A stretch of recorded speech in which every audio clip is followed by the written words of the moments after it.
नमस्कार दोस्तों, आज हम एक ऐसे फेस्टिवल की बात करेंगे जो इंडिया के सबसे पुराने, सबसे एंशिएंट फेस्टिवल्स में से एक है। इस फेस्टिवल का जिक्र ऋग्वेदा तक में मिलता है।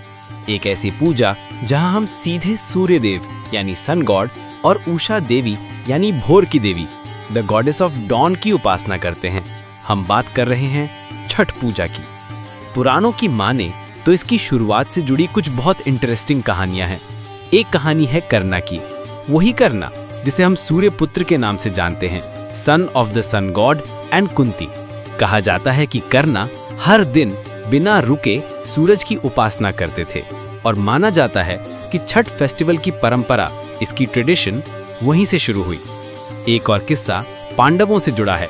जब द्रौपदी और पांडवस अपना सब कुछ हारकर वनवास में थे, तब उन्होंने इस व्रत को किया था ताकि उन्हें अपनी प्रॉस्पेरिटी, अपनी समृद्धि और अपनी शक्ति, अपनी स्ट्रेंथ वापस मिल सके। तो ये तो हुई इतिहास की बात, लेकिन आखिर ये फेस्टिवल है किसके लिए?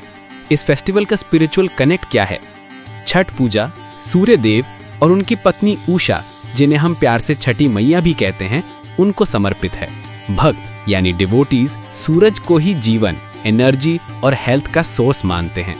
सोचो, हमारी जिंदगी सूरज की किरणों के बिना पॉसिबल ही नहीं है। तो ये व्रत, ये पूजा एक तरह से उन्हीं किरणों के लिए, उस जीवन के लिए एक थैंक यू कहने का तरीका है, एक ग्रैटिट्यूड एक्सप्रेस करने का मौका है। और इसकी सबसे खास बात पता है क्या है?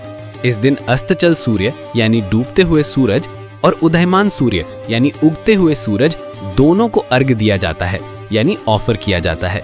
ये चीज जीवन के उतार चढ़ाव, लाइफ्स अप्स एंड डाउन्स और उसकी कंटिन्यूटी को रिप्रेजेंट करती है कि हर अंत के बाद एक नई शुरुआत होती है। लेकिन इस फेस्टिवल में फेथ के अलावा और भी बहुत कुछ है। इसके पीछे कुछ साइंटिफिक कारण भी हैं। जब लोग सूरज की किरणों में खड़े होकर अर्घ्य देते हैं तो बॉडी को नेचुरली विटामिन डी मिलता है। नदी या तालाब के साफ पानी में खड़े रहना बॉडी को डिटॉक्सिफाई करता है और एक अजीब सी मानसिक शांति देता है, अ मेंटल पीस। सनराइज और सनसेट के टाइम पर मेडिटेशन करना, ध्यान लगाना, इससे मेंटल बैलेंस और बॉडी का एनर्जी फ्लो दोनों बेहतर होता है।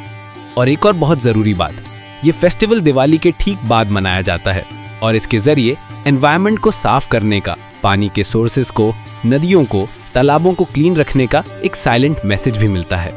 तो ये फेस्टिवल कहाँ कहाँ मनाया जाता है? इसका मेन सेलिब्रेशन इंडिया में बिहार, झारखंड, ईस्टर्न उत्तर प्रदेश, वेस्ट बंगाल, ओडिशा और दिल्ली में होता है। इसके अलावा नेपाल के तराई रीजन में भी इसे बहुत श्रद्धा से मनाया जाता है। पर बात यहीं खत्म नहीं होती। विदेशों में बेस्ड इंडियन और नेपलीज कम्युनिटीज इसे बहुत उत्साह से सेलिब्रेट करती हैं। Mauritius, Fiji, Trinidad and Tobago, Guyana, Suriname, South Africa से लेकर United States of America, Canada और ब्रिटेन और मिडिल ईस्ट के देशों तक ये फेस्टिवल लोगों को अपनी रूट से जोड़े रखता है। तो आखिर में छठ पूजा का सार क्या है? इसका एसेंस क्या है? ये फेस्टिवल सादगी, शुद्धता और ग्रैटिट्यूड का प्रतीक है। Simplicity, purity and thankfulness.